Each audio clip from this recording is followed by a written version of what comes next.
Well, welcome tonight to the Thriving Through Seasons of Grief seminar, and I just want to say you're brave people. I know how hard it is to come out, and you never know how you're going to feel the day of an event, and just want to acknowledge that, and acknowledge that all of you have unique losses, and they matter, and it's okay to cry. Tears are allowed here. And so, in fact, Priscilla, would you mind seeing if you could find some Kleenex, just in case? We might need them, because, you know, that's the thing about grief, is we never know when it is going to knock on the door and then just come barging in. And many times it's unannounced. We don't know that it's going to happen, and it just shows up as an unexpected house guest. And there we are. And the important thing that I think is to embrace it when it shows up. And that was hard for me to do in the beginning. But then I came to the realization that I had loved well and I had a great loss. And it was okay to honor my late husband, my mom, and my dad with my tears, because grief is the price of love. So I want you to sit back and relax. You should have some notes there that you can take if you want to. I am recording this and plan to put this on my podcast, and you can listen to it again if you would like to. I'm Kathleen, just in case you haven't figured that out, Kathleen Maxwell-Rambie, and I've been living here in Uvalde the last 11 years. What I'm sharing was birthed really started 20 years ago, and then I lost my husband of 30 years to a rare cancer, and my mom and dad all in a short amount of time. But I've also had other losses too that I'm going to share with you. And in the course of all of this, I hope that you walk away with some nuggets and some tools that will help you where you are. I do want to just say a big thank you to the Uvalde Together Resiliency Center. They sponsor this event, and I work part-time there. I work a couple of days a week. We do have licensed counselors there. We serve children starting at age 3 all the way up to adults with depression, anxiety, all sorts of things. We have trauma experts that are there too. All of our services are absolutely free, and there's some information. If you've got a little packet, you should have a brochure in there, and help us get the word out, because Uvalde's been through an awful lot, and we want to be a resource there. I do some one-on-one, but I do more faith-based ministry, and I'm a community liaison for the organization and just help get the word out about what all we do. But I do meet one-on-one with people, primarily with grief, that have attended seminars, but for a variety of reasons. And what I do bring to the table is some experience, and I can bring hope, and someone that's walked the walk. I just didn't learn these things from a textbook. Part of my story is I didn't want to waste the pain. I thought, okay, God, if I've got to go through this, I know I'm not exempt. A lot of great people in the Bible went through hard adversity. But if I'm going to go through it, I want you to work things in me and work things out of me in this process. I want to say a special thank you to Gloria back here. Gloria has attended several of my seminars, and she is a real help. And my coworker Priscilla, that works at the Resiliency Center, and I appreciate their help in getting all of this ready tonight. So just a little bit, as we're getting started, I talked about the Resiliency Center. I also have a local Bible study. It's a community Bible study. There's a little pamphlet back there. There's 2 more classes. Next week we're dealing with life's disappointments, and then the next week, living and overcoming life. So if you want to catch those last two, it's at the Uvalde Country Club, and it's free. If you want to purchase lunch, you can when you're there. But I come to you tonight as a native of Kerrville. I am from Kerrville. I've been in ministry, social work. I've been a business owner, an educator, a wife, a mother. I'm a grandmother of my 10th grandchild is on the way now. So it's been a lot of loss in my life, but a lot of new life too. I've been a widow, a caregiver. I'm a writer and speaker, and do have a podcast on a variety of topics. There's some information on how to access that back there. But more than anything, I'm a woman that loves God and wants to just share the hope that He can bring and give you hope in overcoming the adversity that you are experiencing. There's some in your packet at the back are some newspaper articles I've written. I still write for the Kerrville Daily Times. I've written for them for 13 years now, 14 years. And I write for the Uvalde newspaper as well as the newspaper in New Braunfels. But these are all articles related to grief. I write about other things, but these are ones particularly related to grief that I've written throughout the years that might be a good things to read, and being short and sweet, they can give you some information. In your packet are also some questions for processing, and I would highly recommend you take this home, and after the seminar that you go through the questions for processing, because to me that's where you begin to own and work what you're going to learn tonight into the fabric of your life. And I think that grief can either make us bitter or better, and each one of us get to choose. My card is on the table. That does have my website as well as the podcast, so there's some cards on each table we put out there. So, grief and sudden change are going to be a part of life here on earth. And it's not anything people sign up for. However, when we embrace it, it can be one of our best teachers. And I can tell you that I believe grief has been one of my best teachers. It wouldn't have been the way I would have chosen to learn, but like I said, I didn't want to waste the pain. And what we do with our grief makes a big difference in our lives and in the lives of others. And yet, so many people don't want to talk about it. And when I was widowed at 49, there were not this was 14 years ago, before COVID. I know that there are a lot of people that lost their spouses at a young age, or their sister, or their cousin, or somebody dear, the brother in their life. But back then, there weren't many widows that I knew, especially in Kerrville, because it's a retirement community. And so there are a lot of older people, but I had a hard time finding anybody that I could relate to. And people didn't want to talk about it. Even people, and I went to a good church, but even people in the church sometimes didn't know quite what to say. And so I felt very alone in my grief. But today, we're going to talk about it.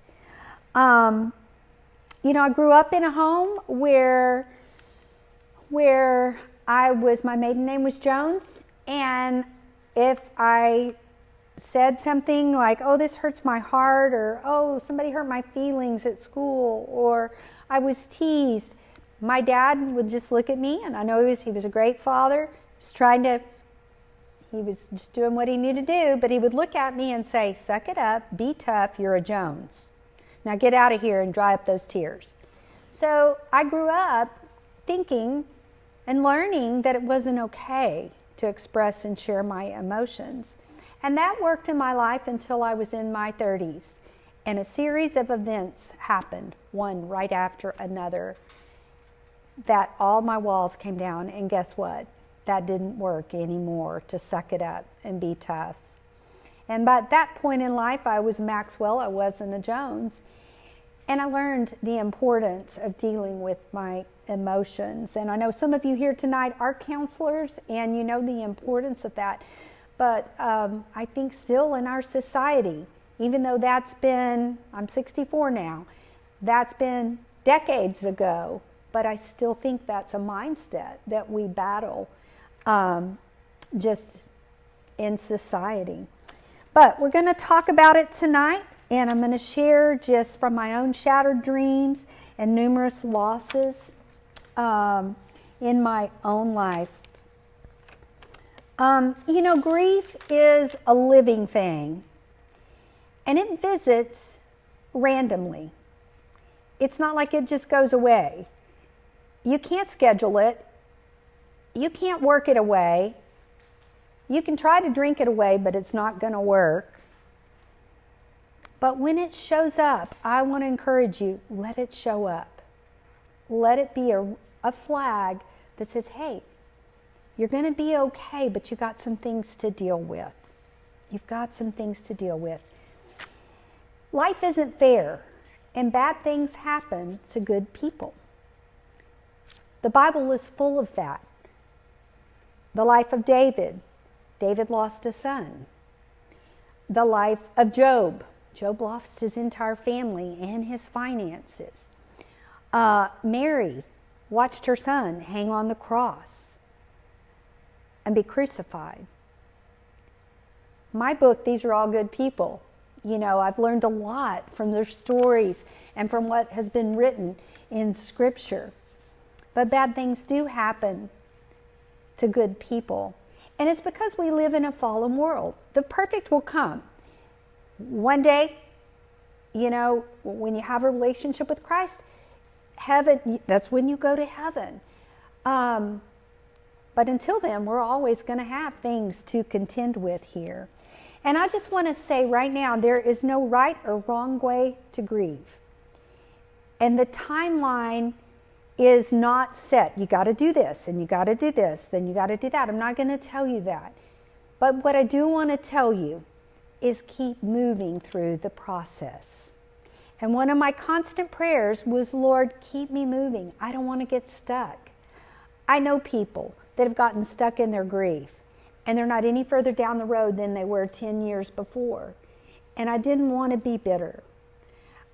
And I wanted God to use the grief that I was going through to shape me and work things in. So tonight, the goal is for you to walk away with tools in your tool belt of life and learn what grief is, how it affects us, how it challenges the challenges of grief, the benefits of grief, and how to partner with the process.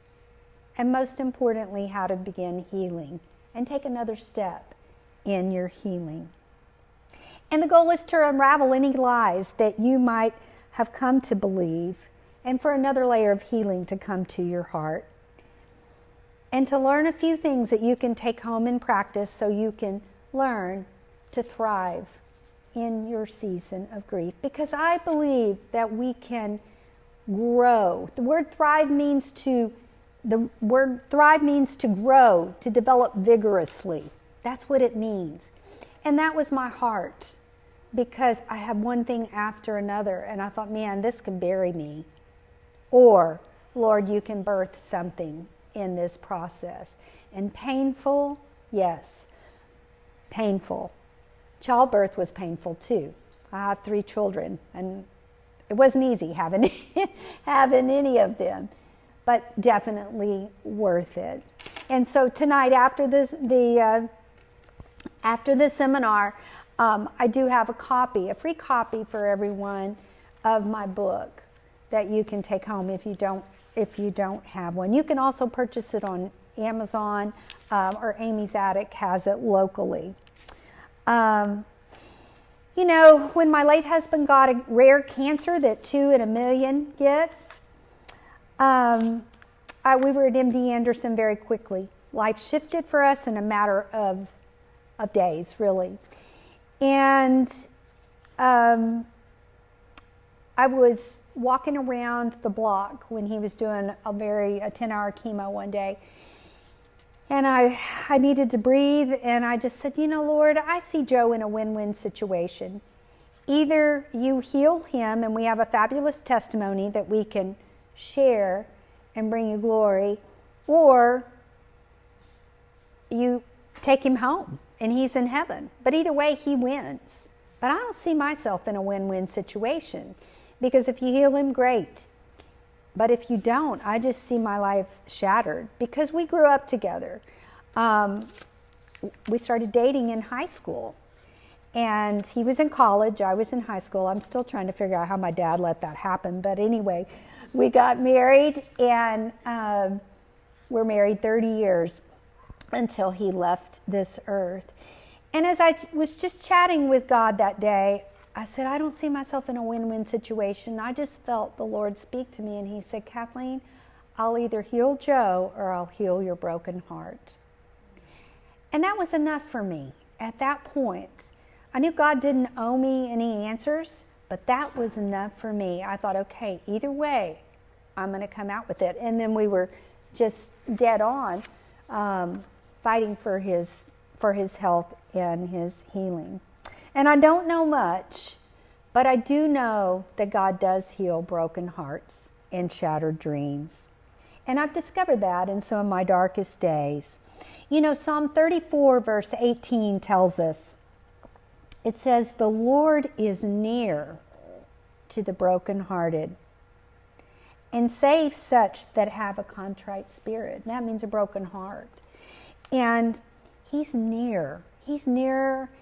I've sensed the presence of God so many times when there's a wave of grief. And I want to encourage you to just say, Lord, I feel like my life is over. Be honest with your feelings. You're not going to scare God. Be honest. I feel like my life is over. I miss my sister, my mother, my brother, whomever you've lost. Your pet. I miss them so much. And Lord, let me just feel your presence and your nearness, because the Bible tells us he's near to the brokenhearted. And the big question in this grief process is, who are you going to become without your loved one, or when your dream is shattered? And you get to choose. When tragedy strikes, many of us feel powerless. But when you take responsibility for your grief, you take your power back. Joe got cancer. And at first, I didn't give him cancer. It wasn't my fault. But I felt like a victim. But God showed me that I had a God-given right to overcome in the adversity. And there are many scriptures about overcoming. In fact, this last week in the Bible study and the podcast, which was on handling crisis, I talked a lot about overcoming and the scriptures that go along with that. And so you and I have choices in how we're going to navigate the uncharted waters we're thrown into, and how we're going to respond to our disappointment, our change, or our loss.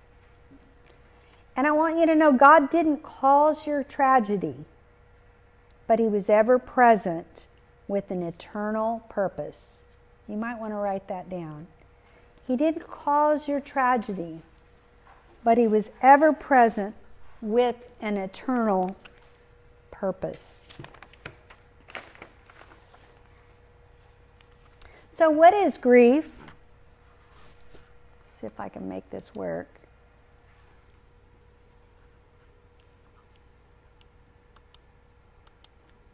What is grief? There we go. It's the process, and this is, I think, where the note-taking start. It's the process of letting go, saying goodbye,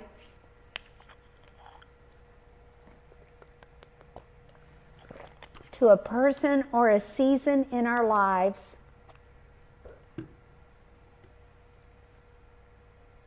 and moving on to what God has for us. Grief is the process of letting go, saying goodbye to a person or season in our lives and moving on to what God has for us. One day, after losing my husband, I was reading in Psalm 23, and it's a familiar passage. Many times you hear it at a funeral. And yea, though I walk through the valley of the shadow of death, I will fear no evil. And I'd heard that a bunch. I grew up in the church, gave my heart to Jesus when I was 10. But all of a sudden, in this scripture, in Psalm 23, verse 4, though I walk through the valley of the shadow of death, I will fear no evil. And I had always kind of concentrated on the fear no evil.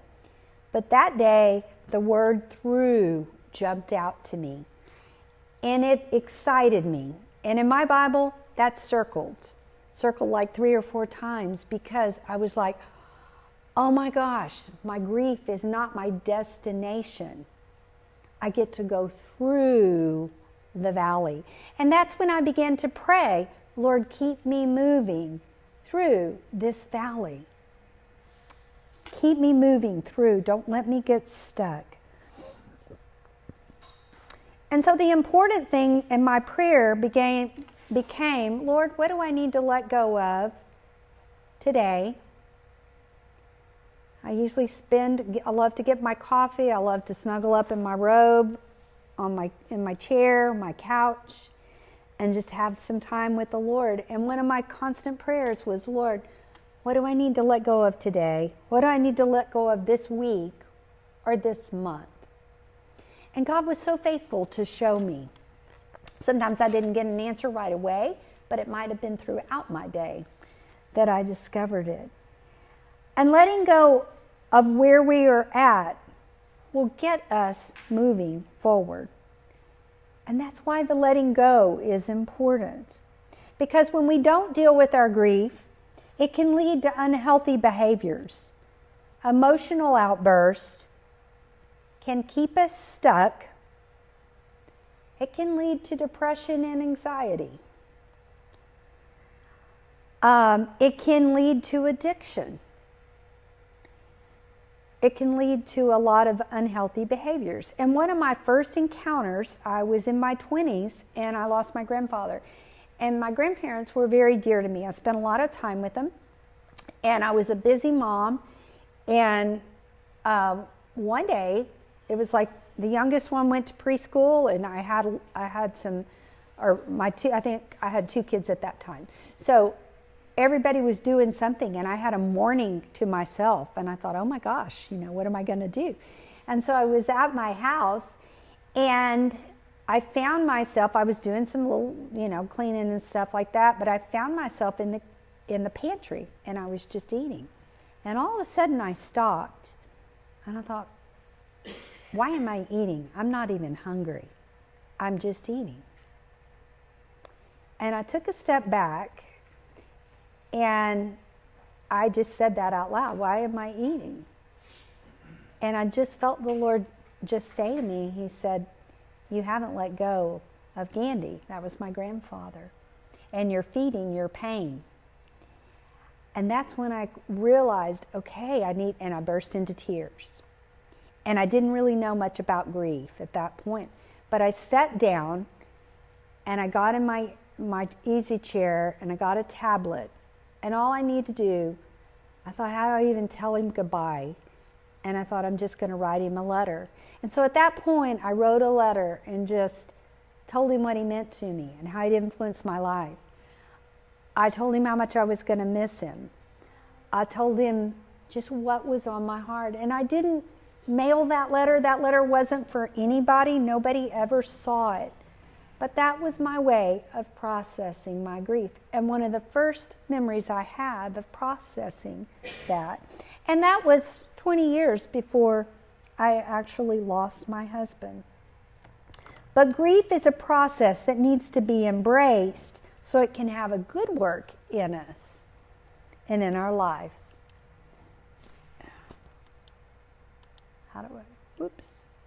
So what are some types of grief or sudden change that can happen? This is my daughter. This was my mom. My mom got a rare autoimmune disease when she was 64. And we found out 2 years later it settled in her brain. But it took us a while to figure that out. And what happened when Mom got sick is I watched her slowly slip away for 9 years. And it was gut-wrenching. Those are the only words I know. Watching people I love suffer has been one of the hardest things I've done. I know some of you have had sudden losses. And that's hard too, because all of a sudden you're just sideswiped. But with Mom, she went from being vibrant, outgoing. She was a children's church minister. She would talk to people in elevators. You know, she was just one of those girls. And all of a sudden, very quickly, I became the parent and she became the child, because my dad was 10 years older and her care was very hard to manage. And so I stepped in. And what I discovered, I was in my office one day. At that point, I was the director of the Christian Women's Job Corps of Kirk County. And I was in my office one day, and one of my volunteers came in. She said, "Kathleen, how are you doing? How's your mom?" I said, "I'm not doing very well." I said, "This is hard." I said, "I feel like I'm just slowly watching Mom, and it's going on." And I said, "I can't even imagine when she's actually gone. My heart, I don't know that it can take much more." And this lady happened to be a licensed counselor, and she just looked at me and she said, "Kathleen," she said, "this is called anticipatory grief, and you're grieving in installments." She said, "You're grieving now even though your mom has not died." And that was a comfort to me. I didn't even know there was such a thing as anticipatory grief. But I was grieving that I had to be the child. I had to be the parent and she was the child. I needed her to be my mom. I felt for me, abandoned me at a time that I needed her the most. She had prayed for me all my life and been my cheerleader. I stepped into full-time ministry. And right then was when Mom got sick. And I was like, "You're gone now? This is when I need you really praying for me." And that was tough. But I learned quickly about anticipatory grief. And many times we can grieve something before, like the month before or the weeks before. Maybe the week before maybe if you've lost your husband, the month before his birthday. It's usually a time of planning a party. Or your kids, whomever you've lost, your mom, your cousin, whatever. Usually you're planning something to celebrate. And I have found in my own life, I'd have more anticipatory grief than the actual day that Joe died, or the day of his birthday, or the day of our anniversary. And so, if you're a puddle of tears and you're like, "What on earth is what's going on with me?" You might step back and say, "Is there something important that happened in this time frame a year ago or whatever?" The month of February was when Joe was diagnosed January 8th. We got into MD Anderson February 3rd. So the month of February, life as I knew it quickly unraveled. And it's also his birthday too, or would have been his birthday. And so there are a lot of emotions for me usually in the month of February because it was an important month. But you might recognize some of these things, and it's okay. It's okay to embrace that grief. And so many times if you find yourself with tears, maybe step back and just think, is there something important that happened around this time? I lost a baby, and I miscarried that baby in August. And it was interesting because, and that's been 26 years ago.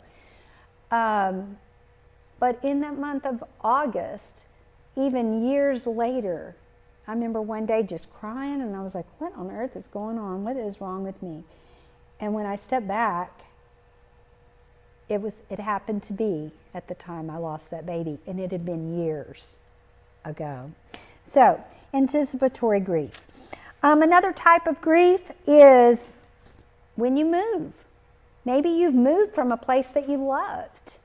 Maybe there's been a change. I think for Uvalde, with what the tragedy that's happened, for many people that love and know this community, it forever changed on May 24th. There's many things that are different in that. But moving can trigger grief. Maybe you've left behind all that was familiar to you, who you run into in the grocery store, who you see at church, your friends. A move can bring grief. When your kids leave home, I've seen many women fall into depression once their kids leave home because they feel like they've lost their purpose and their value. And that's a change. And it's a good change. We want to raise our kids to grow up and leave and fly and go on their own, but it's a change. And it's saying goodbye to motherhood as we knew it. And that was sad for me, my kids' senior year. The last basketball game, the last cheerleading thing, the last tennis tournament, the last things. But I can tell you now, I love my adult children. They're a lot more fun in that. Maybe a major change, the sale of a business, retirement. Many people go through a grief when they retire because something they're passionate about. When I stepped away from the Christian Women's Job Corps not long, a year after I lost my husband, I quickly realized my dad's health was failing and how much my dad didn't have in order. And I realized I needed to get those things in order. And because he was in his 80s, and my mom was an invalid at that point. And so I stepped down from that position to take some time to just rest myself, but get things in order for my parents. And letting go of that ministry was very hard because I was passionate about it. I invested a lot into the women that I worked with. And so there's grief and a change many times in a season of our life. The death of a dream. How many of you have had a dream? You've had something you've dreamed about, something you've talked about for years. The death of a dream can be hard too. I think that was one of the things that I really had to grieve in losing my late husband. We married early.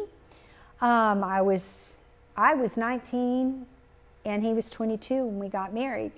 And we had this 5-year plan that 18 months after we were married, we had our first baby. We were supposed to happen 5 years down the road. But anyway, I wouldn't trade that 6'4" redheaded boy for anything. But we would always talk about one day, we're still going to be young. Our kids are going to be gone. We're going to have more money because we're not spending it all on them. And we're going to travel. Where are we going to travel? What are we going to do? And so it was what we would talk about and dream about in the hard days of parenting. And I used to get on to my husband because he'd look at the kids when they were getting on his nerves. And he was in accounting and banking, so he was like this. And I was worked with kids, so I was used to him. And he'd say, one day you're going to be grown and you're going to be gone and your mom and I are going to have so much fun. We're going to travel without you, And I'd say, don't tell them that. They're going to feel like we don't love them, But it was something we dreamed about. And, many times we have a dream, maybe of having children.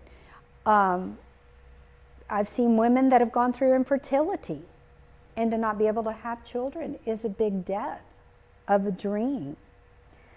And I even had a friend recently that shared with me, she said, it's not just now, she said, Kathleen, I'm grieving that I don't have grandchildren because I wasn't able to have children. She said, all my friends are posting pictures of their grandkids, but I don't have that, and I won't, And so I had never thought about that because it wasn't something that I had experienced. But when I lost my late husband, I really had to grieve just the dreams we had of spending our second honeymoon in the travel, because our youngest had just gone off to the University of Texas, and we had 4 months together, and we had a blast, and then he got sick. And so the rest of our second honeymoon was spent going back and forth to MD Anderson. Losing a pet is a different type of grief. And you might say, well, what do you mean? Well, many times pets can become like a companion. They can become our friends. And my late husband gave me a cat 6 years before he, is that right? No, 4 years before he died. And that cat, Charlie, became just my comfort during the dark days of grief, and just my favorite pet. And I lost Charlie last year, and that was tough, not just because I lost a cat that I had had for 16 years, but I lost one of the last gifts that I remember him giving me for my birthday. So that is something that when you have a pet that's like part of your family, can be a grief too.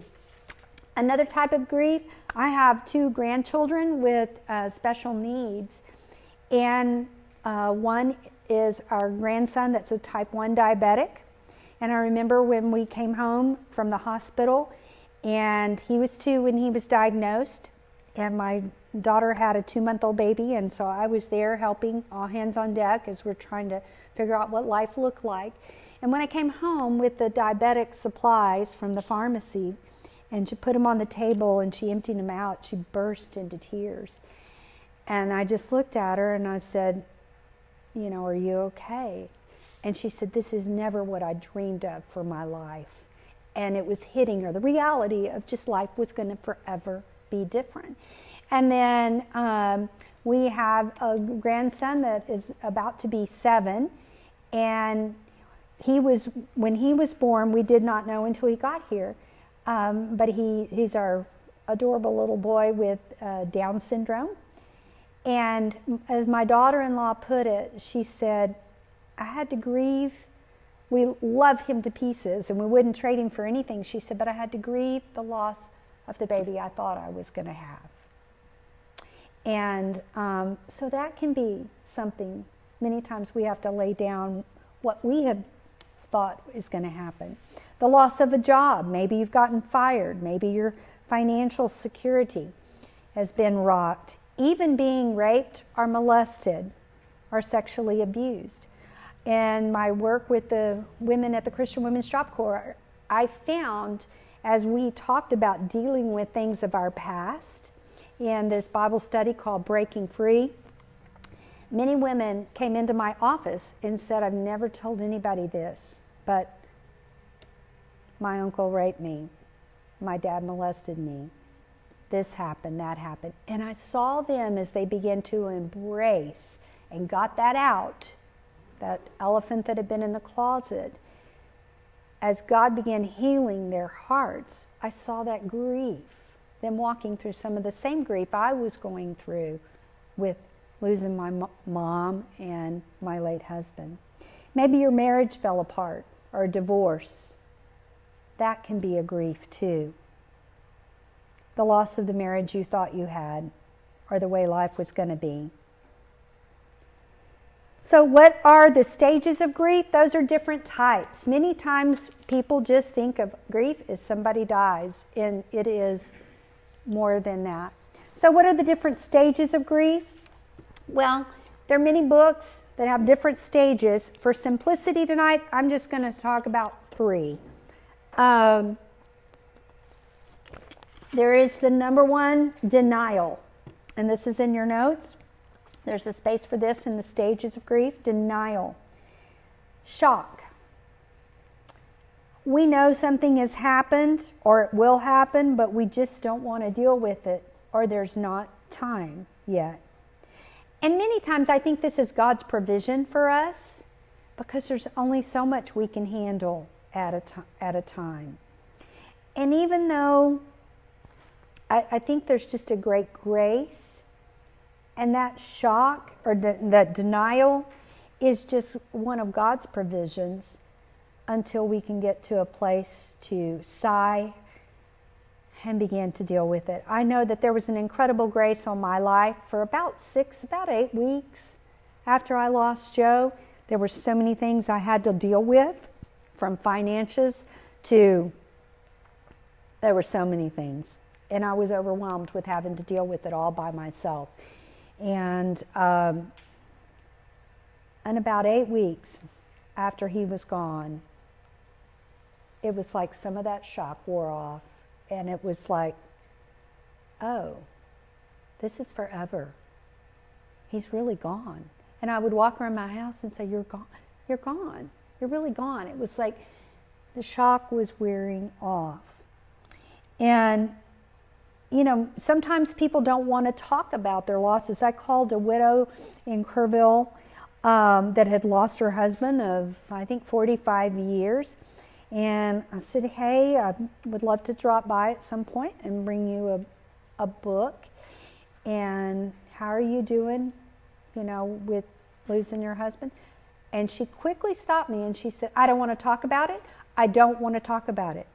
I just don't want to talk about it. And she said, I don't even want your book right now. She said, I've got a stack of cards that I've never read.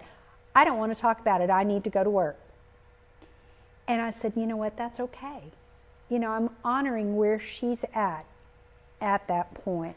I know at some point the shock is worn off, and we've had conversations since then. But she was still in shock. And so we need to give people that grace and space. So if somebody reacts to you, it's not you. It's where they are. Then there's the anger stage. Number 2 is that anger, and I call this the frustration, the blaming, the questioning, mad at the world, the person, you're mad at the person for leaving you or the situation has happened, mad that you have to deal with things, mad at yourself, mad because you've got regret. And I remember one night, my husband had always handled finances and dealing with that kind of stuff. It was in his realm of what he was good at. Now, I ran a business. I ran a gymnastics school. I coached gymnastics and coached gymnastics for a number of years, had my own gymnastics school in Kerrville, and I kept the books on it. You know, so I was fully capable and able to pay bills and make decisions and do all that, and he did all the household stuff. Well, when he was gone, it all fell on me. And one night I had a 2-hour conversation after a long day at work with USAA, trying to figure out just financial planner and what to do. And I got off of that phone call and I was tired, and I had eaten some dinner just right before that, and my plate was there, and I was tired and I was mad.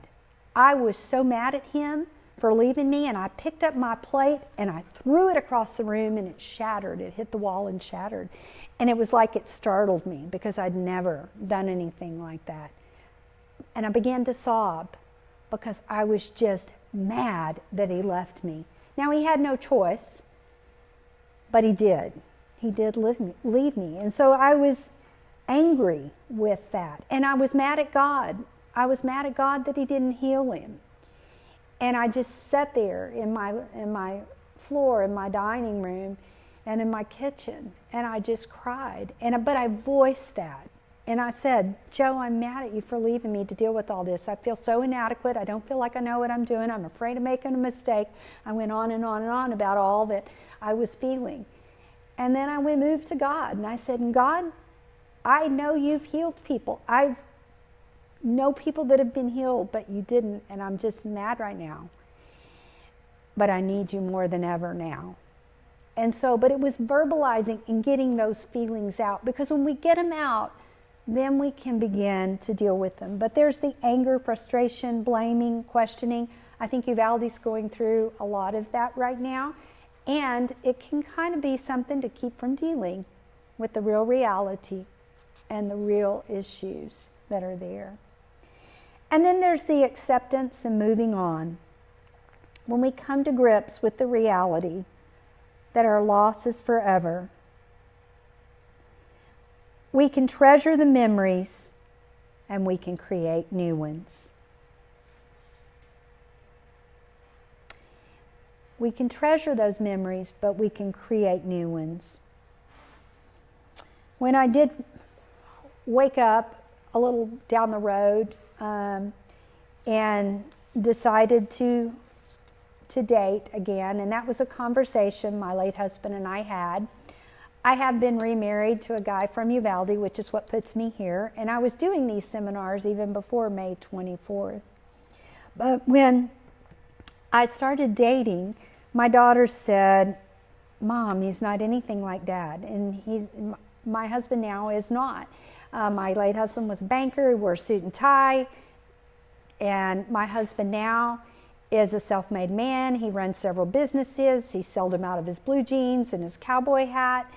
And so they're totally different. And she made the comment, she said, he's so different than Dad. And I said, your dad is gone. And I would drive myself crazy trying to find him again. At first I did try to find somebody that was just like him.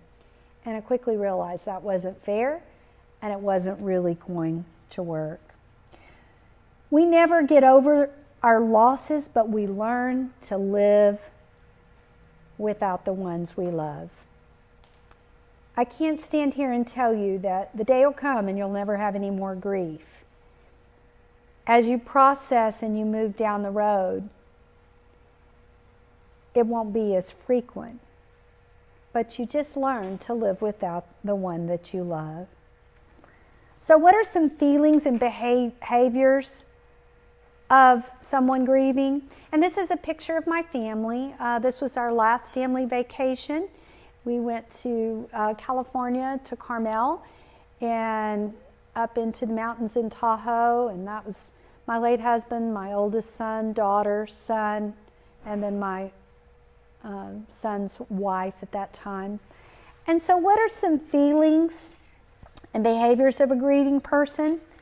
Well, we know there's sadness, sorrow,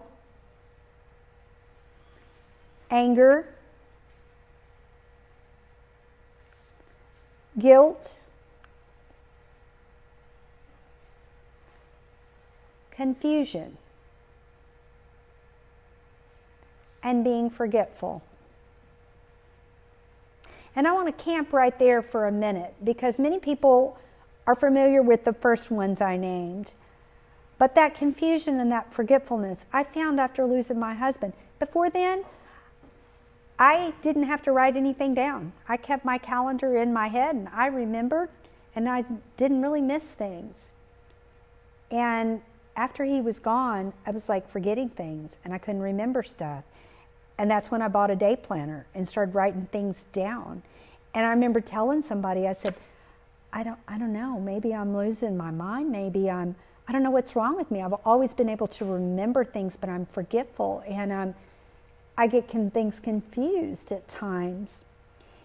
And I learned that that was one of the traits of grief. That was one of the red flags, so to speak, that can be, oh, okay, there's some things. Because what can happen is we might be in a situation, we might be in a meeting, we might be looking at a person and nodding our head, but our heart is really somewhere else. And so it's easy to get confused and forgetful. Don't think that you're losing your mind immediately. It's just that's part of grief. And realize it. And one of my best, in fact, it's something I take to people when they've had a loss, is I bought myself a yellow spiral notebook and I kept everything in it because it began to help me keep everything in one place. Even if I had written something on a sticky note, I would put it in there so I could remember who I talked to and when I talked to them and what I needed to follow up on and everything. So get one place to keep things. 50-cent spiral notebook is a great place to start, but you can become forgetful in grief. Things we normally can handle, we cannot. Thirst. Thirst. Do you know, even in the Bible, it talks about, David talks about in Psalms, how his bones were dry. And that's another way of saying, I'm thirsty. But grief can make you thirsty. So it's important that you drink water, because that's going to help your brain. It's going to help you stay hydrated. Because guess what? When you cry, you're releasing tears. You're releasing water from you. Not sleeping well is another sign. And no appetite. Or eating all the time. But let these things not discourage you. Let them be just a red flag that you've got some things you need to embrace and let go of. Another behavior and important thing to know is grief can hit you like a wave from behind. We never know when it's going to hit. And we can be fine one minute, we can be laughing, we can be talking, and all of a sudden a memory or a song or a smell comes, and it can trigger the grief, and we're a puddle of tears and upset all over again. And many times, just like when I've gone to the beach, and I love the beach, and I can be looking at the shore, to keep my grid and make sure I don't drift too far or whatever, and a wave hits me from behind. I don't know it's coming, but it triggers. And that's the way grief is. And oftentimes that can make us feel like when we cry and we're a puddle of tears all over again, that we're not making progress. And we can feel like we're gasping for breath or drowning. But don't be discouraged. Don't be discouraged. That is just the process of grief. So what are some of the challenges? Oh, nope. Somehow I guess I got too far ahead on that. Challenges of grief. Sorry about that. And these are not to scare you, but these are just to prepare you. So what are the challenges that I found in grief? Well, number one is it's exhausting. It wears you out. So be patient and kind to yourself. Grief is exhausting. And be patient with others that you know are grieving. Another challenge is people that have not been through a major grief will probably not understand you and will judge you. Now that's hard. All of us want to be understood. But you don't know what you don't know. And if someone hasn't been through a major loss, they're probably not going to understand you or say things like, get over it, or move on, or what is wrong with you. All of us like to be understood. And one of my prayers quickly became,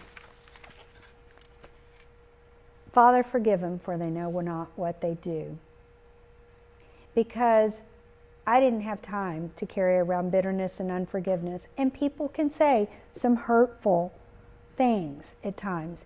They don't know what to say, so they say some crazy things. Like, I remember after losing the baby that I lost, people would come up and say, well, you can have another baby. Or, well, you've got three kids. I miss the baby I lost. My heart had already knit with that baby. I was already planning to have a sidekick. I was 38, and we had tried to have another baby after our youngest was like 2, and I never got pregnant, and then I did, but I lost that baby. My heart had already knit with it. I was already thinking, okay, I'm going to be an older mom. My oldest son was devastated, thinking that his mom was going to be pregnant at parents' night at basketball, And, but my heart missed the baby that I carried for 14, 16 weeks. People would say to me, oh, Kathleen, you're young. You're young. You'll find somebody else. You'll find another husband. I didn't want another husband for a long time. I miss the one I lost. You know, another man can't fix that pain. I have to go through that process. But people can say crazy things. They just can. And really, you just walk away. There were times I had no words, because if I said any words, they would not have been nice. And I didn't have the energy to deal with some of the stupid things people had said. Anyway, I could talk about that. One day I'm going to write a book called What Not to Say, but anyway, not right now. Grief is emotional pain, and just like physical healing takes time, so does emotional healing. It takes time. And I will tell you, just from the exhaustion, from the processing of the grief, from the sudden jolt that I went through of losing the man that I loved and had been with for 33 years, it literally took me 2 years before I felt like myself again. And I remember wondering if I would ever feel like myself again. But about 2 years down the road, I finally had some more energy. I finally, was laughing again and enjoying life. Somewhere in that, I had kind of lost in the process the girl that I was. And that's when I began to pray, Lord, I just need to have some fun again. I used to laugh all the time. I'm a fun-loving girl. I love a lot of things. Lord, I need some adventure in my life. And God said, okay, well, here's a guy from Uvalde. And it's been a wild adventure ever since, but it's been fun. When grief hits, another challenge is it can trigger anxiety. I had a friend, and she's a get-to-the-point kind of girl, and she called me one day, and she said, Kathleen, do you have a minute? And I said, yeah, what's up? She said, you know me. I said, yeah, I know you. She said, we've been through a lot of life together. Yeah, we have. And I said, what's going on? She said, you know me, and I'm not an anxious person. I said, no, I would not say that about you. She said, all of a sudden, I am battling so much anxiety, and I don't know what is wrong with me. Will you pray for me? And I took a deep breath, and I said, okay. And I'm in my mind, no, she's not an anxious person. That wasn't her personality. This was out of character for her. And then I remembered she had lost her mom about 3 months before that. And I said, you know what? You're going to be okay. I said, this is part of grief, and it can trigger anxiety, because when we lose someone we love, we quickly realize we're not in control of anything. And life has a way of bringing us face to face with that, and that can trigger anxiety in our lives. But that's a time that we can embrace that. We can get help. We can figure out how to move forward. But anxiety can be a part of grief, especially if we're not dealing with it and we can stay stuck. And you can stay stuck if you focus on the why instead of what. What I quickly learned is the why question will keep you stuck. For me, when my mom got sick, why my mom? Why now? Why is this happening to me? Why? And a good friend of my parents called. He was a pastor, and he was wanting an update on Mom, and I was telling him. I was just saying all these things to him. I was venting to him. He was a family friend. And he just listened for a long time, and in his wisdom, he said, Kathleen, the big question is, can you trust God if you never get the answer to the why question? And I was gut level honest. I said, you know what? I don't know. I'm going to have to get back with you. I wasn't just going to say, oh yes, bless God. I had to wrestle with that question and figure out, could I really trust God if I never got the answer to the why question? And I shared this in the Bible study this week, how Jesus hung on the cross, and he said, my God, why have you forsaken me?" And if you read that passage of Scripture, God didn't answer his own Son. And so for me, I came to grips with, okay, Lord, if you didn't answer that for Jesus, I may never know why my mom got sick at such a young age. And so when my late husband, I wrestled with that with Mom for 6.5, 7 years before Joe got sick. And I can tell you, I've never to this day asked why my late husband has already left this earth, because I wrestled with that and I knew it didn't get me anywhere in my grief and in my processing. You can ask it, but what my prayer became was, Lord, what do you want to work in me and what do you want to work out of me? Because I don't want to waste the pain. That was my choice. I think when we focus on the why, it can keep us stuck and keep us in a victim mentality. Another challenge of grief is an inability to concentrate. Emotionally, we're somewhere else. We've already talked about that. And grief can make you feel all alone. Grief is lonely. And many times it's a personal journey. But God understands our grief. It says in Isaiah 61, one of my favorite passages, it says, "The Spirit of the Lord is upon me, because the Lord has anointed me to preach good tidings," that's good news, "to the meek. He sent me to bind up the brokenhearted." This is Jesus' job description, to bind up the brokenhearted, "and to proclaim liberty to the captives and the opening of prison to those that are bound."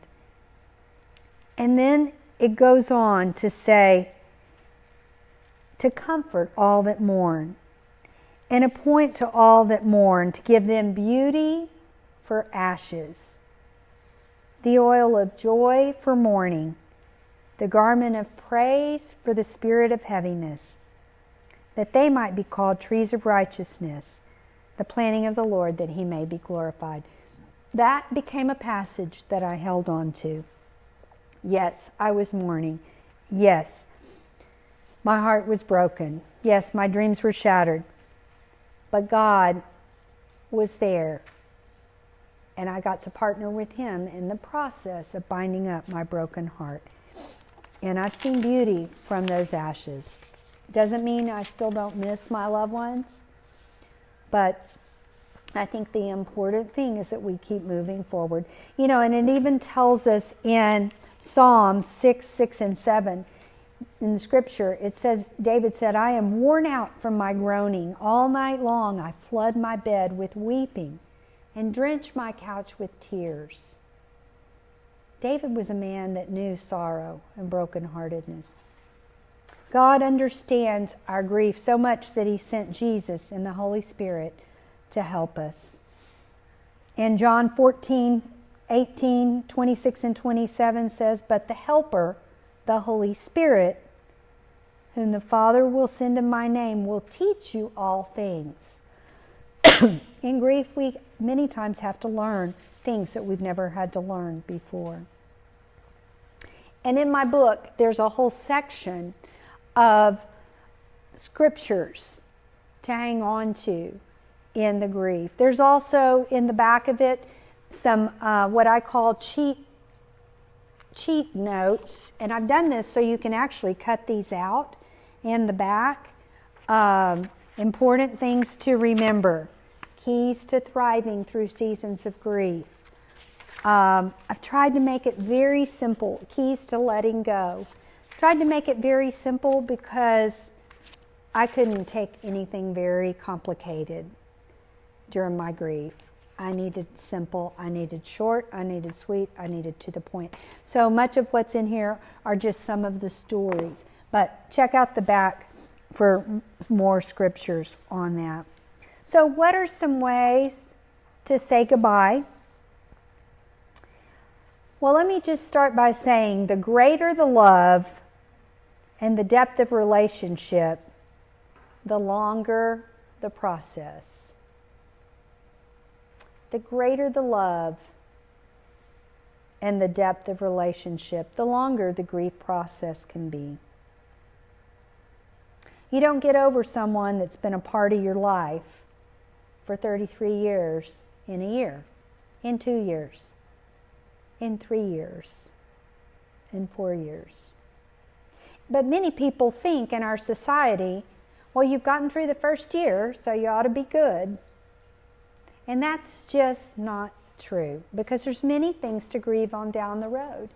I was with my grandkids this last weekend in Houston, and I will say that's when grief hits me now, is when I'm with my kids and grandkids, because I just think, oh, Joe would have loved this. He would have so enjoyed seeing this, because these are our kids that we raised, and this should be something we share. Now, my husband now is the only grandfather my grandkids know, so they don't really know, and two of them are getting to the age where they can understand, and they understand that Pop, as they know him, or Stephen, is not the father of their mom or their dad. They understand that, but I don't know that they fully understood just all that. Anyway, grief can just take some time. But one of the ways to say goodbye, and I want to note, well, before I go on to ways to say goodbye, the grief is many times like a surgery. You can have a surgery. It can be over quickly. I recently had, in fact, the last seminar I did, I was doing all I could do to stand, and I'm doing much better right now, but I had a major surgery in September. And that surgery was over. I tore my abductor muscle and tendon off the bone. And they had to go in and pull that muscle up and reattach that tendon, and I had to hop on one foot with a walker for a long time. I got through that surgery in an hour and a half and was home later on that day, but I'm still not quite myself. I don't have the endurance, I don't have the stamina, I can't do all the things that I could do prior. I'm getting better. I'm doing physical therapy, which is why I think grief therapy, or seeing somebody, processing with the book, getting some help is important. But I note that because surgery was over in an hour and a half, and that doctor got paid $25,000. I was looking at that bill the other day. But I'm still healing, and will be. I looked at him because I said, okay, how long for myself? This is my last visit. How long for myself, and I can do all the things I want to do? And he said, it's going to be a full year. And I said, a year? And he said, yeah, for you to get your strength, your endurance, your stamina. And he's right. It's been a slow go. And many times our emotional heart healing can take longer than we want. But be patient with yourself. Some of the ways to say goodbye, we must say goodbye to move on.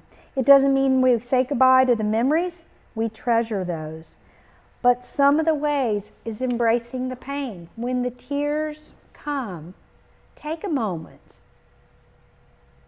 If you're at the office, you might have to step down the hall and go to the bathroom, or go to your car, or if you're at the grocery store, or whatever. But I got very comfortable. For somebody that didn't like crying in front of people, I had to quickly realize I'd had a great loss, and I had tears to shed. And many times it would make people uncomfortable. They would say, well, how are you doing? Or, they'd start to tell me a memory or whatever. And I love that, because it's hard when people don't say anything.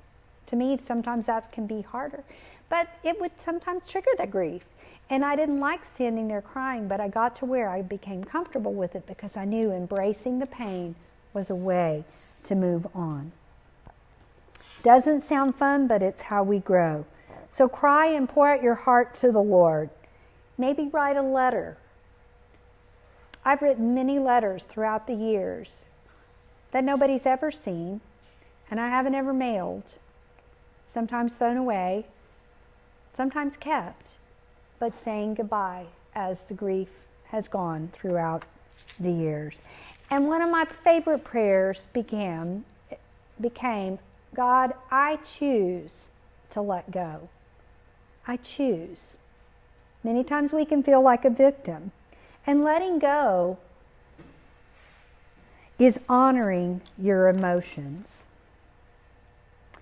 Another way that we can say goodbye, and many times this is important, is forgiveness. And forgiveness is something you do for yourself, not your offender. Sometimes we have to forgive God. Sometimes we have to forgive someone that has betrayed us, someone that has been unfaithful. Forgiveness is something you do for yourself.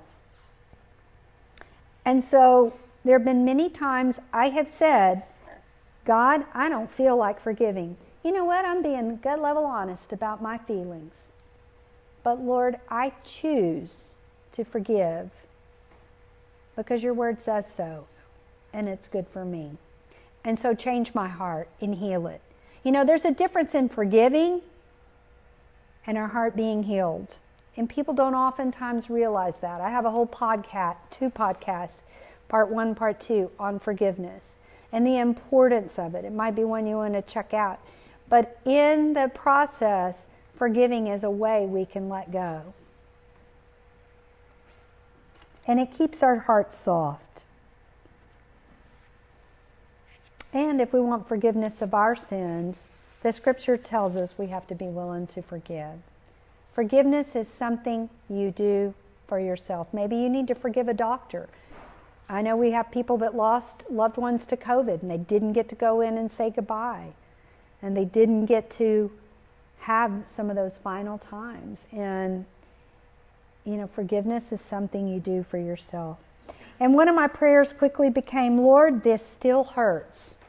Heal my heart. There have been many times I've walked out of a room, gotten in my car or whatever, and said, Lord, this still hurts. Heal my heart. It's as we embrace that we're not denying or medicating our pain. It's embracing it.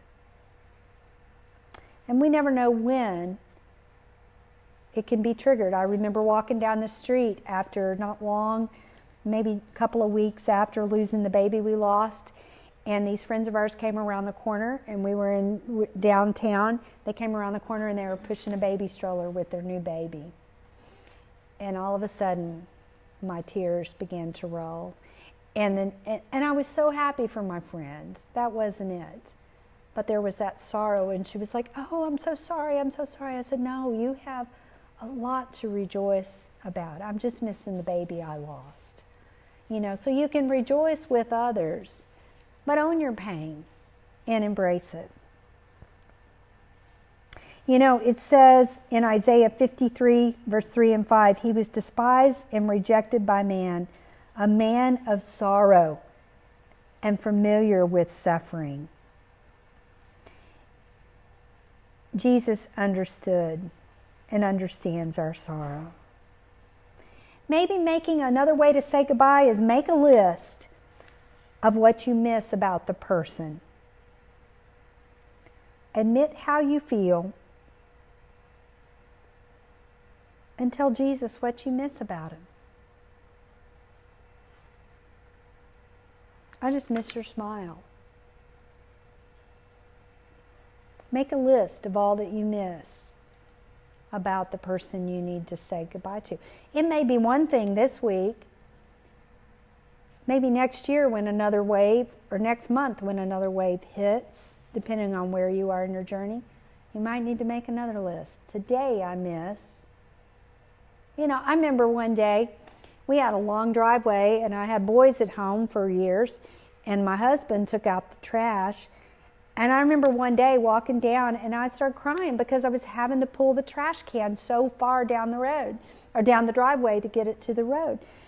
And I just stood there and I was like, Lord, I just miss him taking out the trash. You know, sometimes it can be the little things that can trigger grief. But admit how you feel and tell the Lord. Make a list. Many times that helps. And tell God your shattered dreams. before we go on, I'm going to let you have a few minutes to stretch and maybe run to the bathroom. I'm going to give you, we'll just put this on pause. I want you to have tools in your tool belt to use as you're walking through your own grief journey. So, we talked about what are some ways to say goodbye. What are some important things to know about grief?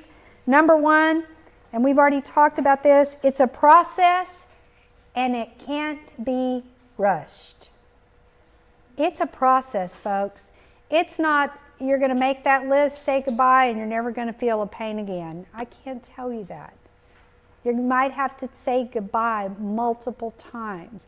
The greater the love, the longer the process. But we don't want to stay stuck in our grief. It's important to honor the pain, but not to live in it. I think there's way too many people that idolize the grave, and it keeps them from moving forward. Honor the pain. But Jesus came so we could have life and life abundantly. And it's okay to cry. That doesn't mean we walk through every day and it's a skip and walk in the park. But we honor the pain. We just don't have to live in it unless you choose to just live in your pain.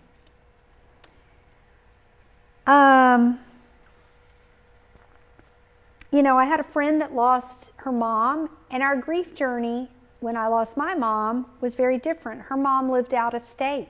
She saw her mom once a year. My mom lived a half a mile away. I saw her every day. We worked together for a while. They were at all my kids' events. So our grief journeys looked different because of the involvement and the connection in our lives. The most important thing is to keep moving through your grief journey. And ask God, keep me moving through. Don't let me get stuck. The next important thing is, if not dealt with initially, it will resurface later. You can sweep it under the carpet. And one of the things I have seen in just people I've worked with in the community is grief that has been swept under the carpet for years, because grief is front and center right now here in Uvalde, and you can't go anywhere and not be reminded of it. Many people are getting the opportunity to deal with it because they found it's come up and they had kind of swept things under the carpet. If not dealt with initially, it will resurface later. Another important thing to know about grief is our feelings can lie to us. Go ahead and write that down, and then I'll tell you what I mean. Your feelings can lie to you.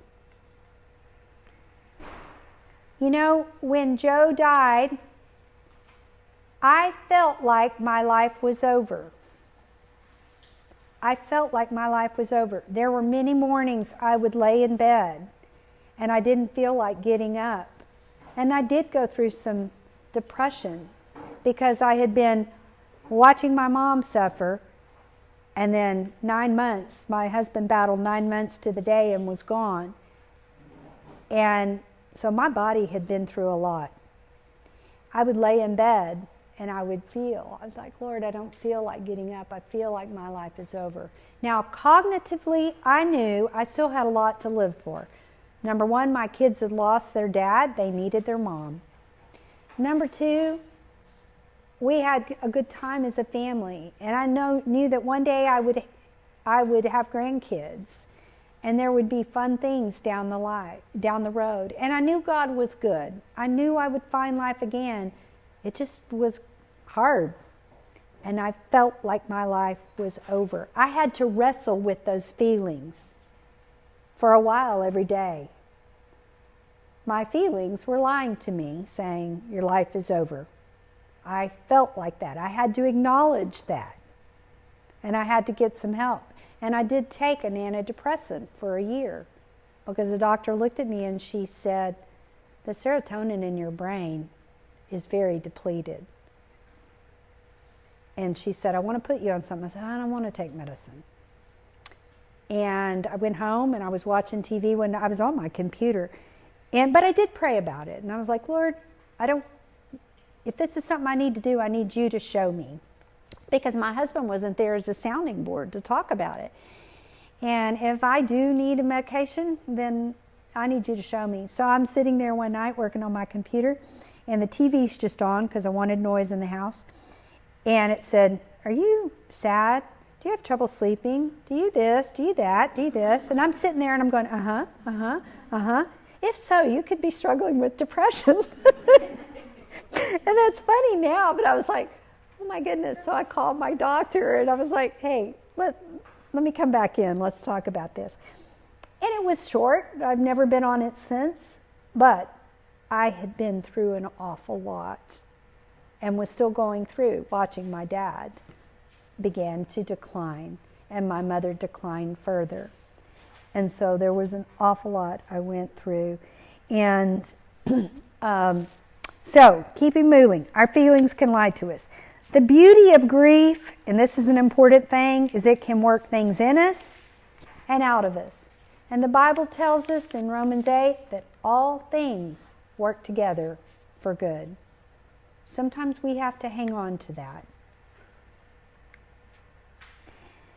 Another important thing, don't be disillusioned that you're not making progress when a new wave hits. It's just part of the process in healing. Don't be disillusioned. Many times we can feel like we're going backwards. Life is always going to be hard. Well, you're always going to have challenges in life. But don't be disillusioned. And grief can be a big time of transition in your life. It won't be like this forever, but it's a season. For those of you that are women and have given birth, I don't know if you remember, I gave birth to my kids naturally, not because I wanted to, but because the epidurals didn't work on me. But when I hit transition, I didn't want to be there. I didn't want to have the baby. I was, my body was going through so much. And it was such a time of transition. I went from being pregnant to here we are giving birth. I went from, in all three of my kids, 4 to 10 in like 30 minutes. And I thought I was going to die. I really did with all of them. But it's a great time of transition. And transition happens right before you give birth to new life. And it can be like that in our lives with grief. And no experience is exactly alike. Your experience is not going to be exactly like mine. There can be similarities, but no grief is exactly alike. Another important thing to remember, and remember this, you, not others, are responsible for your healing. What do I mean by that? I have seen many people that have lost their spouse look to their kids to heal their heart, look to their kids to fix them, look to others when they've lost their mom, lost their dad, or lost a child. They look to their other kids to fill that void. But you are responsible, not others, for your healing. And it was not, I had to find my own way. My kids had to find their own way. I couldn't heal their heart from losing their dad. And as mom, it was hard watching them, and still at times watching them go through their own journey.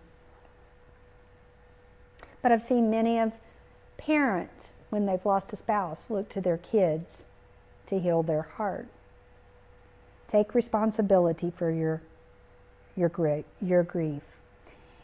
Anniversaries, another important thing is anniversaries can often trigger grief, either consciously or subconsciously. I've already touched a little bit on that, and they are important.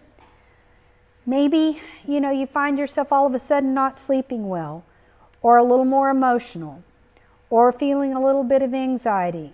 It can be some grief. Another important thing I would encourage you is put off making major decisions. Change of residence, change of job.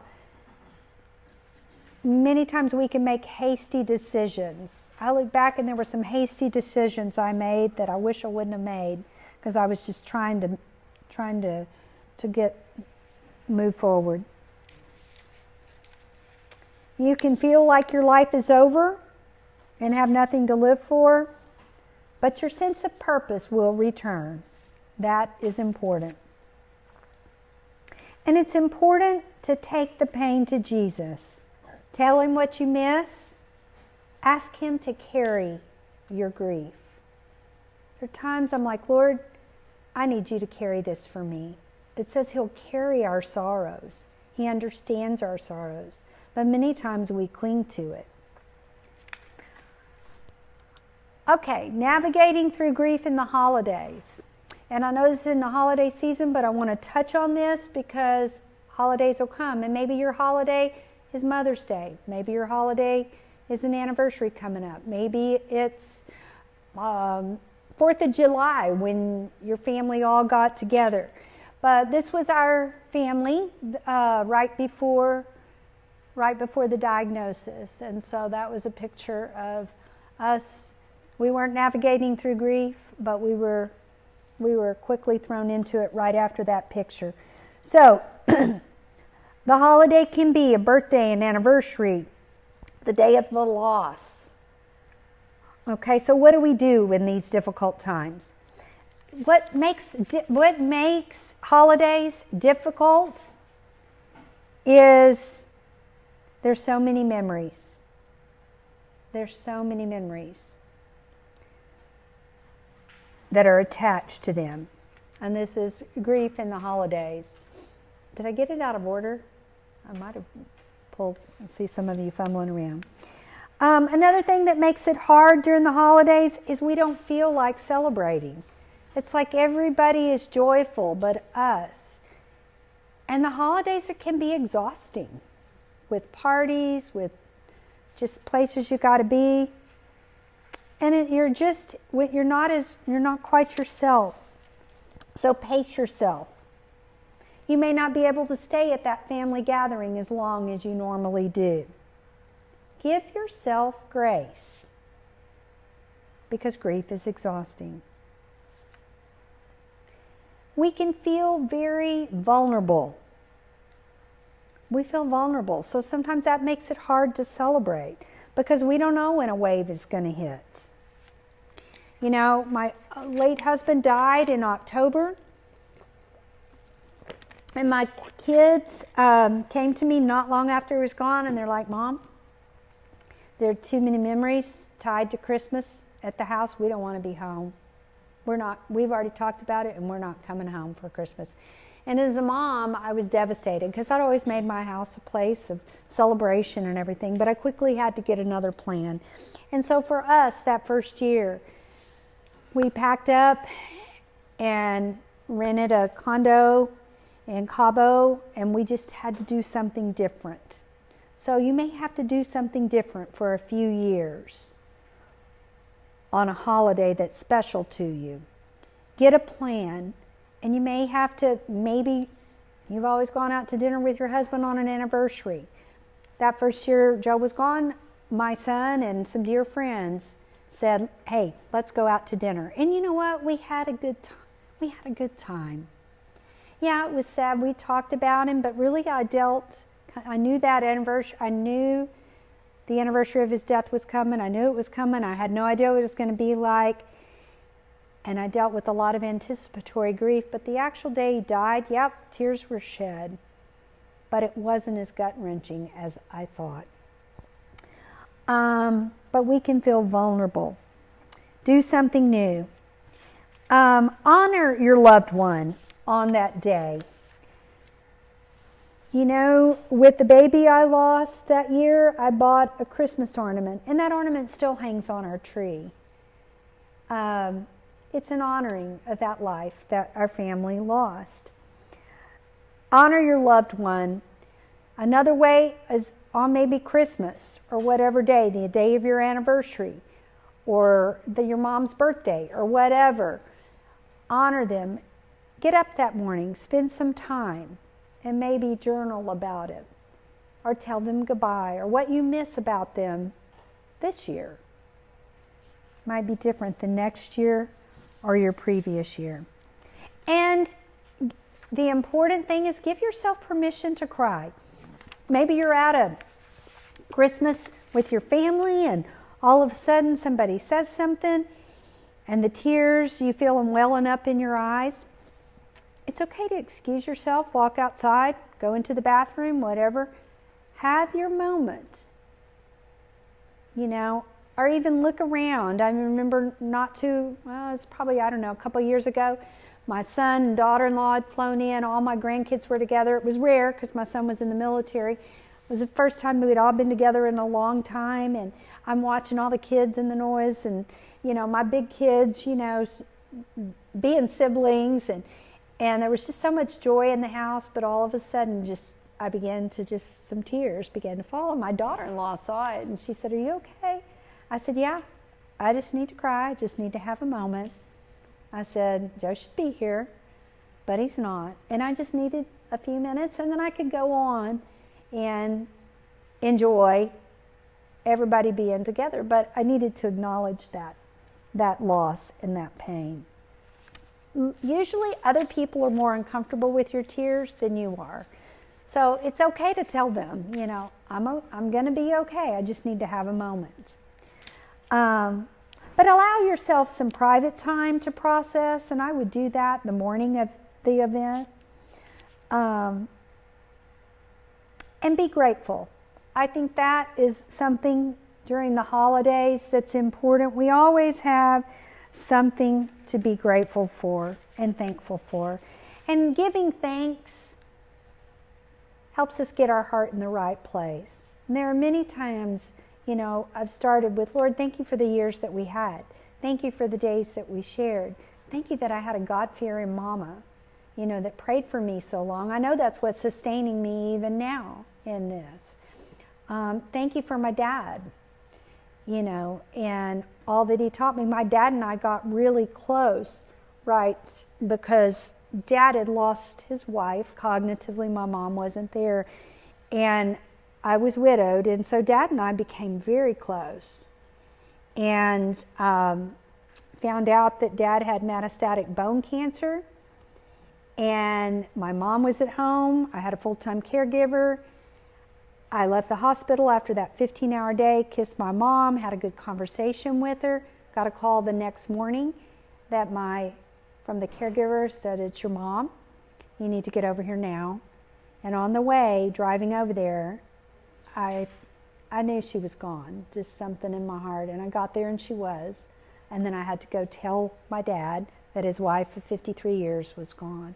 I look back on that and think, dear God in heaven, how did I get through that? But there was a grace at that point.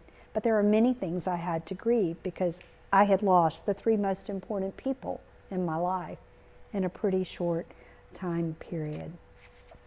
But I do have so much to be grateful for the years that I had. And there's always something to be thankful for and something they planted in my heart and life that I can use. So what are some keys to thriving? Oh, I don't know what happened to that picture. I wonder. Nope, that's not it.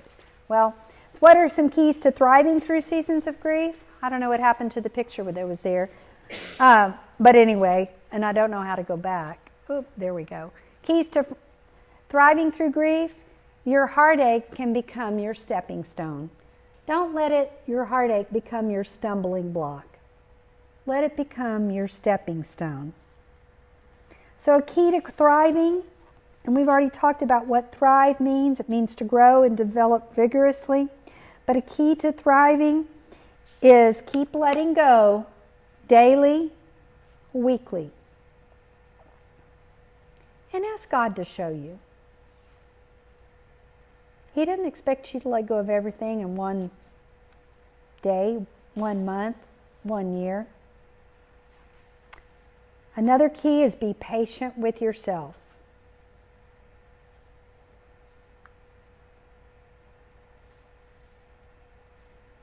The third thing is let the tears roll. Don't hold them in.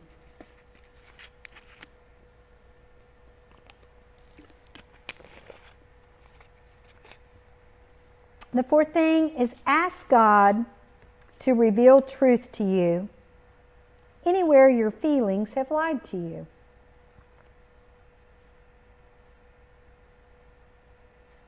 You know, there was a time I felt like I'll never love again. No one will. Who's going to love me? That's really what I felt like. And one of the conversations my late husband and I had, and this was about 10 days before he died, he said, I want you to come out on the deck. I want to talk to you.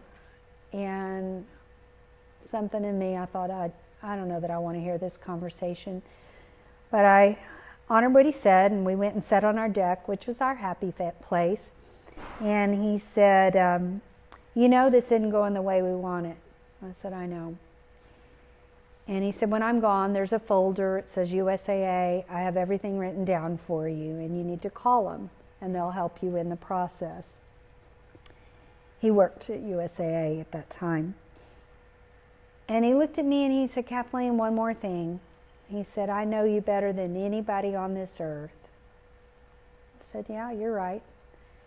And he said, you're not made to live alone. And when I'm gone, I want you to find somebody.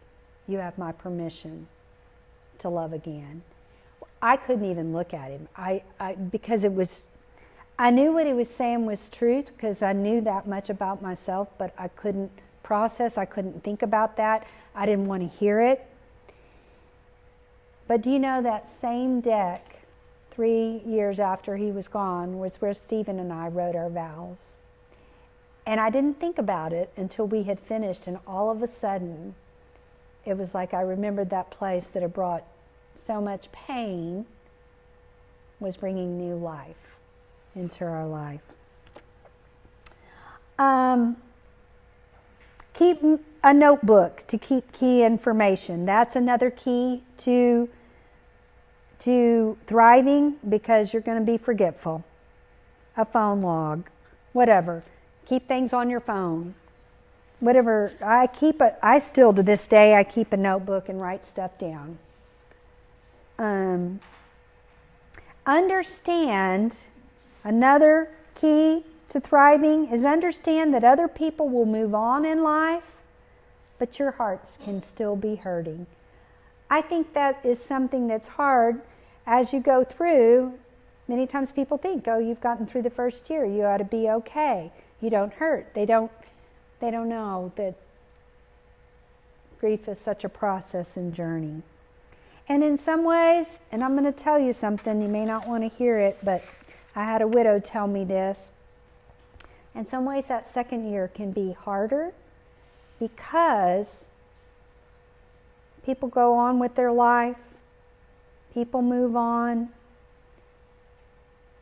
but your heart is still hurting that second year after losing your mate. And in some ways, it was harder because people move on. And my heart still had a lot of processing to do. Another thing that's important and a key to thriving through grief is balance is a big key. I had to be very careful and felt like at times I was walking a tightrope.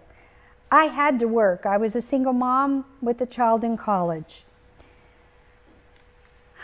I had to let go and have time to process my grief. I had to carry around death certificates and deal with stuff I didn't want to. I had to make life adjustments because we didn't have 2 incomes. I had to clean my house. I had bills to pay. But I also had to have fun and do some things that were deposits in my bank. I'm a more outgoing extrovert person. So for me, going to lunch or going to dinner with friends were important. I have a friend, and what is a deposit in her bank is to curl up with a book and a blanket and read that book. That's a deposit in her bank. So know yourself and think about it. What is a deposit in my emotional bank? Because you need to have some time, even in the midst of the hard and the lonely, to do things. Maybe it's getting a pedicure. Maybe it's shopping. Maybe it's whatever is a deposit in your emotional bank. A balanced diet is important, and exercise and rest. All of those things are important to your well-being. Getting out, getting fresh air, just breathing. And eating well, not just eating junk food and comfort food. And getting your rest. There were times, because I am more of an extrovert, I would have to ground myself. I would want to go out, I'd want to do something because I was lonely being in a house all by myself. But I was too tired. And I needed to kind of ground myself and say, Kathleen, you really need more rest, then you need to go do this.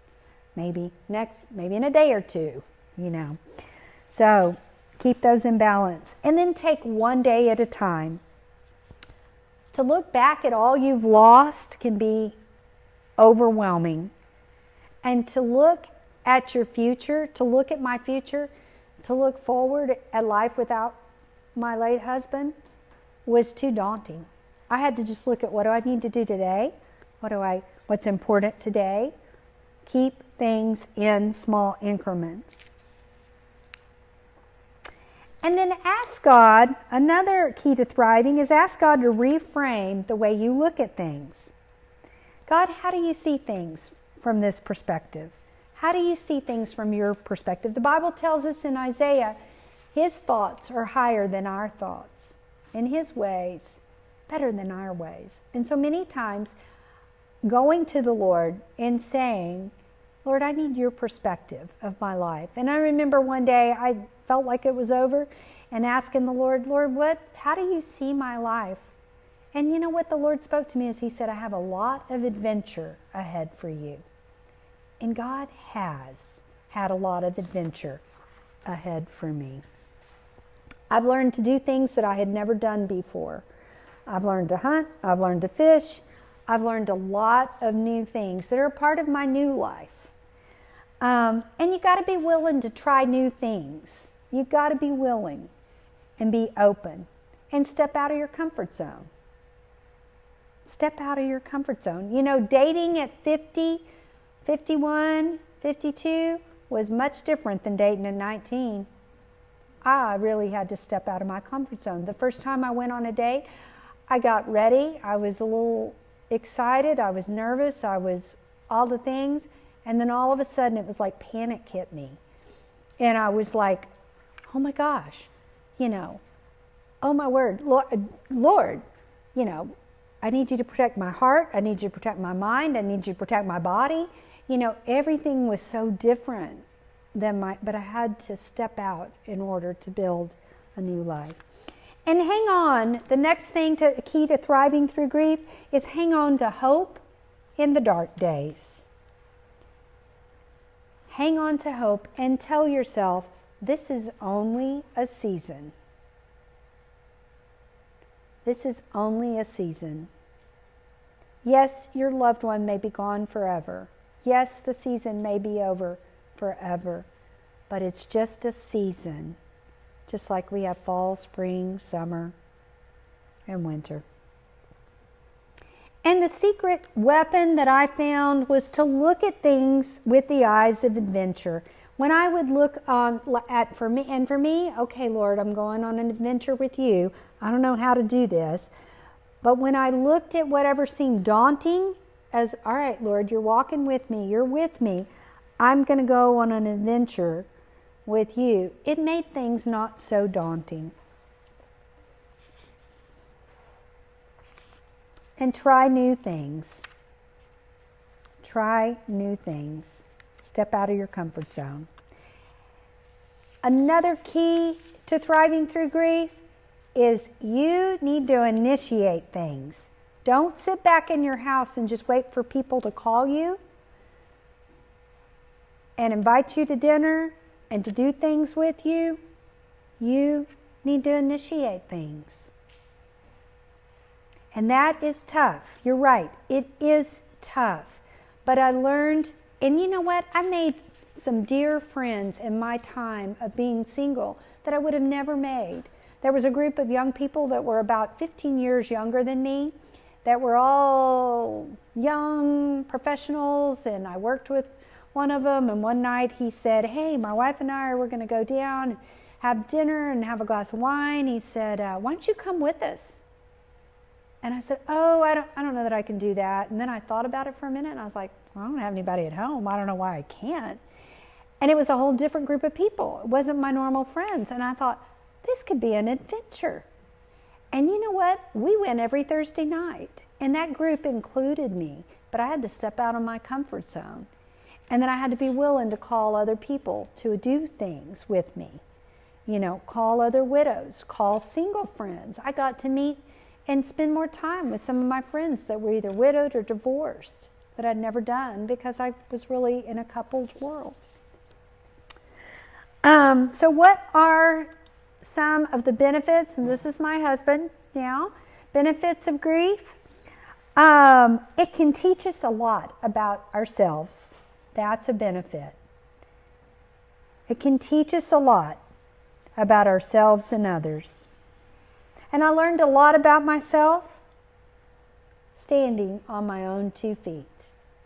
Who was I without my husband at my side, without my kids in my home?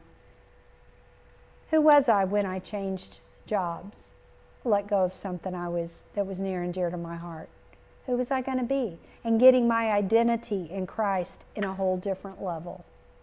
Because I'm a human being, not a human doing. Another benefit is grief can develop a compassion in our heart, and it can soften us. It can develop a compassion that we never had. I had a friend come up to me a couple of years after I'd lost my husband, and we were having a conversation. We hadn't seen each other in a while, and she said, "You're different." And I said, "What do you mean?" She said, "Kathleen, you're softer." I was like, was I harsh before? I didn't quite know how to take that. But she had noticed she said, "No, you've developed a greater compassion, and I see it in your life."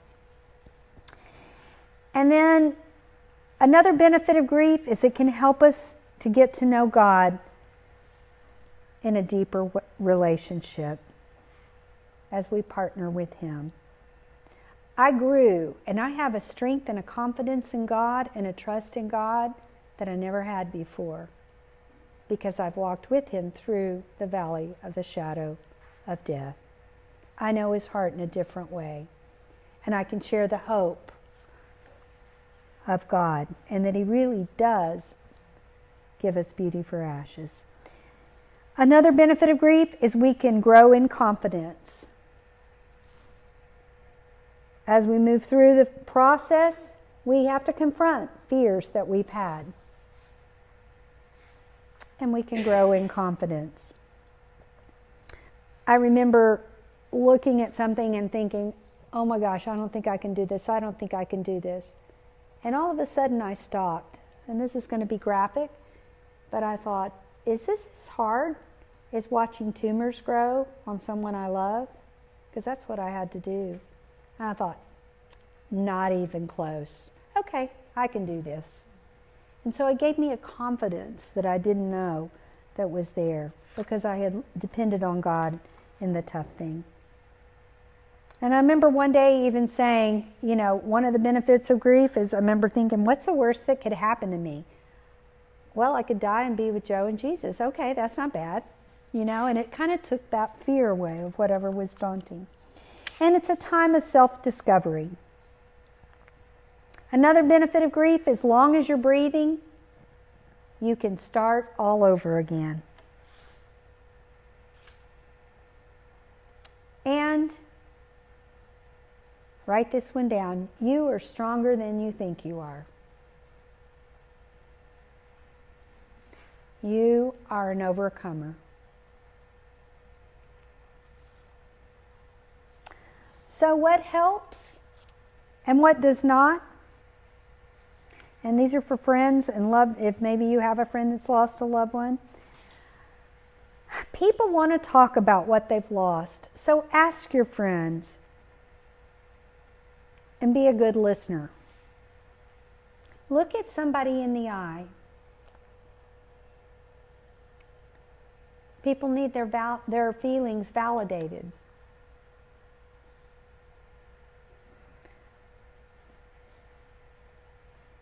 And don't say, I know exactly how you feel, because you don't. I don't know exactly how you feel. I may know some things about grief, but I don't know exactly how you feel. And so that was one of the things it's one of my pet peeves. I was 49 and I'd have these sweet little 80, 85-year-old ladies come in and say, honey, I know exactly how you feel. And I'd sit there and think, no, you don't. No, you don't.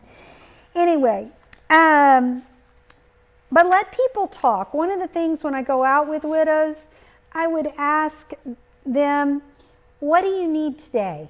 Do you just tell me, because I want to be that kind of friend. If you need someone to cry with, I'll sit here and listen and we'll cry together. If you need someone to laugh with, I can tell you funny stories on myself. I have so many funny stories about myself and grief and crazy things I did. And if you need, tell me what you need. If you just need to talk, then that's what we'll do. But you tell me what you want to do. And if you don't want to talk about it at all, that's fine. We'll talk about other things. So give people permission. Give them permission to make some choices. Because when grief hits us, many times we feel our choice has been taken away because it's not what we have chosen for our life. And offer specific help. The people that called and said, hey, let me know if I can do anything. That was nice. That was kind. And I began to make a list of those people. But the people that said, I had a couple that called and said, hey, I want to send my yard man over for 3 months to take care of your yard. Because I know Joe always took good care of the yard. That was such a blessing. It was one thing I didn't have to worry about. And then there was one of my husband's classmates that called and said, hey, I'm chopping wood for my house. Can I bring firewood over to your house? You would have thought he gave me $1,000. That meant the world to me because I didn't have to figure out how to get wood and how to get it on my porch. And I loved a fireplace. So offer specific things. Honor somebody's anniversary of the day they lost their loved one. That's something that's helpful. Widows that I'm close to, I would try to put that in my calendar and call them on their anniversary or of the loss or whatever. And those are just some things. Goodness, benefits. What did I do? My finger must have. On what helps and what does not. These are some friends. I'm actually going to be with all these people tomorrow night and the next night. We get together once a year. But these were all friends of my late husband and mine. And these are great friends of Stephen and mine. And so I treasure those people because they walked with me in that journey. And they are all still married. And one of the things they did is they came to me and said, we've never lost a spouse. So we need you to show us how to help you in this. And it gave me a permission to say some of those things I just said, in that. So anyway. Excuse me just a minute. Did they all welcome and were all excited and happy for you? Yes. To find him? Yes. And were joy and showed love as you found love in your heart when you found him? I did, and I will tell you a true story. So I met Stephen online, which was very scary. And so when he wanted to, he said, I'm from Uvalde. We don't live far apart. I think we could get to know each other. We've got some things in common. And I was very guarded. That's a whole different funny story. Very guarded, but I met him for lunch one day, and I told my coworkers, if I don't come back in 1 hour, here's his name, because he did tell me his name. He said, Google me. I've lived in the same place all my life. You know, he was trying to set me at ease. And so then he wanted to go out. After that, he wanted to go out at night. He said, can I take you on a date this weekend? And I said, yeah, with my friends. And he said, okay, I'd love to go meet your friends. And so they went with us on our first few dates because they were like my big brothers until he got the thumbs up. And so now we all have a blast together. And we get together every Independence Day. That's a time we get together. Yeah. So they love him, and he's, like I said, very different, but they were like my big brothers, and they loved Joe and walked through me through losing him, walked through me with me in the years following that, but then also were my date buddies, you know, until he passed go. Anyway, and let's see, what is next? There are many promises in Scripture. And again, come and get a copy of the book. But as we close, I want to just close with, if you need help, help is available. There is no charge for meeting with any of the counselors at the Resiliency Center. Or if you want to meet with me, it's free. And help is available.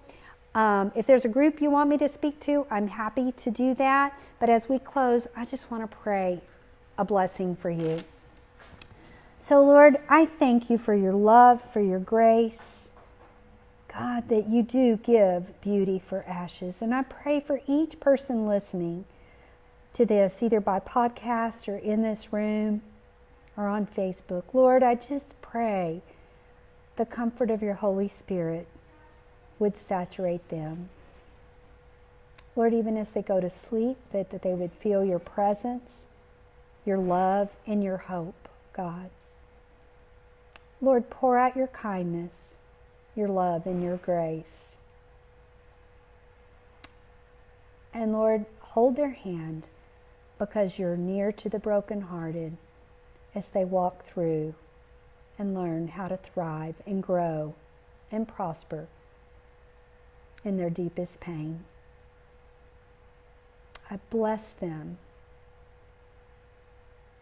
I bless them to have new life and learn to live life to the full. In Jesus' name, amen.